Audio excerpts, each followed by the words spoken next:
What's up? It's your boy, Mr. Nick Bad TV, back in the building, back in the mix. Nah, I'm just joking. Some of y'all didn't get that joke. That's all right. What up, y'all? It's your boy R to the A to the S. Yes, Roz.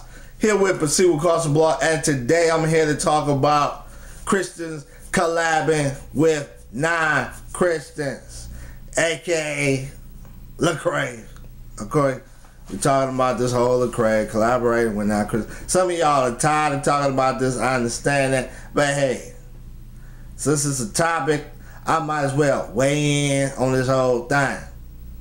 Now, let me give you my whole overall perspective. And of course, you know, you got two camps. You know, some people say unequally yoked, can be unequally yoked. You know, Amos, I think it's Amos.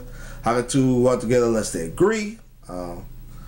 That's used as proof text. Then, of course, you got the other folks. The other side, they use Acts chapter 17, the Mars Hill, you know, being Christians, being a light, and preaching about not Christians. And so you got different perspectives on this. My perspective is I just think it's a case-by-case situation.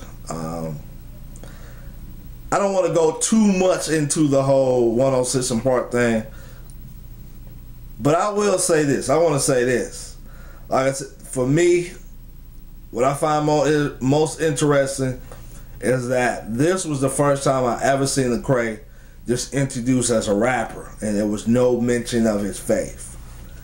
And I know he's been really pushing for that, a rapper who is a Christian, and I think he really got his wish with that one, because that was the first time I ever seen him introduced that way. It was, you know, Lecrae, he's a rapper. He sold 70,000 his first week, etc. So that was interesting. Now let's look at some of the collaborations he has done.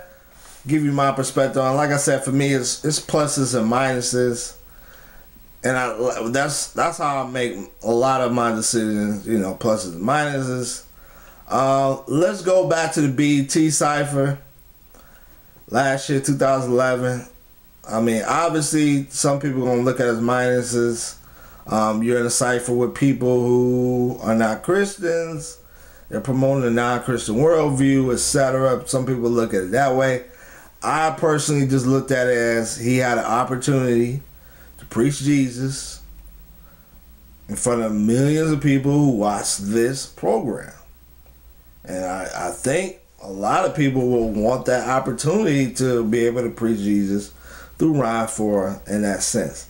So to me, I don't really look at any minuses in that situation. I understand that, but I mean, that was just the pluses to me, just outweighed the minuses. Same thing with Statik Seletah. Obviously, some people, you know, view it as, you know, a Christian rapper over a quote-unquote secular beat, a beat made by Statik Seletah. He's on this album where Statik Seletah is making money. And some people view it as funding. You know, people who bought the album or bought the single will help Statik Seletah make more music for a non-Christian audience. Again, to me, those are not really strong arguments, though. I mean, I respect it. Again, I think he had his own song on the album, which a lot of people did, but he was the only one that had his own song on the album. And he was able to talk about the faith. I think the pluses outweigh the minuses in that. The other two, to me, though, are a little bit more trickier. The whole big K.R.I.T collab. I think if it was me, I probably wouldn't have did it.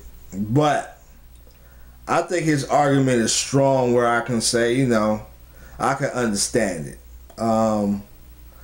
Obviously, people are going to look at the minuses that, you know, some people might, before they became Christians, might have been K.R.I.T fans and might be trying to stay away from K.R.I.T. And you obviously have a song with K.R.I.T that might lead somebody to go back to that, listen to that, and for them it might be a sinful thing. And so I can see that perspective. Some people might have that viewpoint to it all.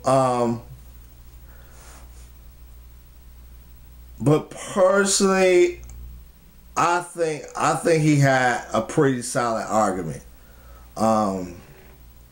Looking at how K.R.I.T didn't really come in, didn't speak from the perspective like, yeah, I'm a Christian and we're doing a song together as Christians, even though my music might not promote a Christian lifestyle. No, it was a song about doubts, his unbelief in certain areas, his questioning of Christianity and the church and pastors and things of that sort.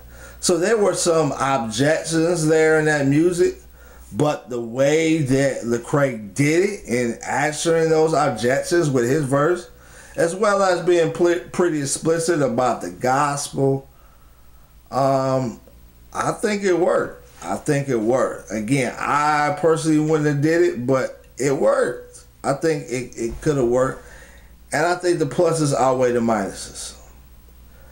Now, with the Saigon track, to me, I think the minuses outweigh the pluses. Number one,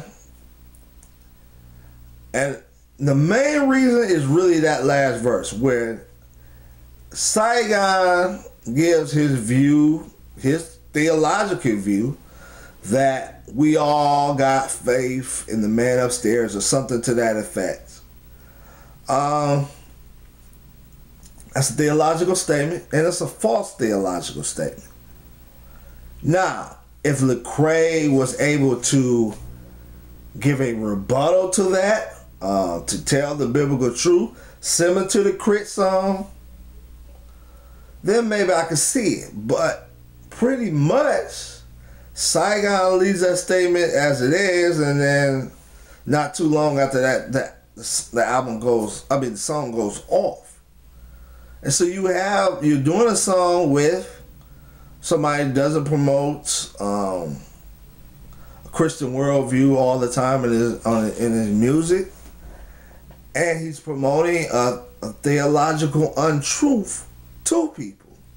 And you're on a song where this is promoted. That to me is the negatives outweighing the positives. I understand, people might check out Lecrae music. I understand he did a good job with his verse as far as the artistry and go hard, etc. But still, you have a theological untruth in this statement, and it's not responded to. And basically, it's like silence. If you don't say nothing, it's like you agree. Now, does Lecrae agree with that? Of course not. We know Lecrae. He doesn't agree with that statement. But he couldn't respond to it. And to me, that's really the danger in Christians doing these type of collaborations. This is what you feared. This is what I fear, not what you fear, but what I fear with Lecrae doing it. With the K.R.I.T, I got it. With the Saigon, nah. I think the negatives outweigh the positives on that. So that's my thoughts on that. Love to hear yours. This is your boy Ross here with Pursue Cost Above. Go be suts, and I'm out. Triples.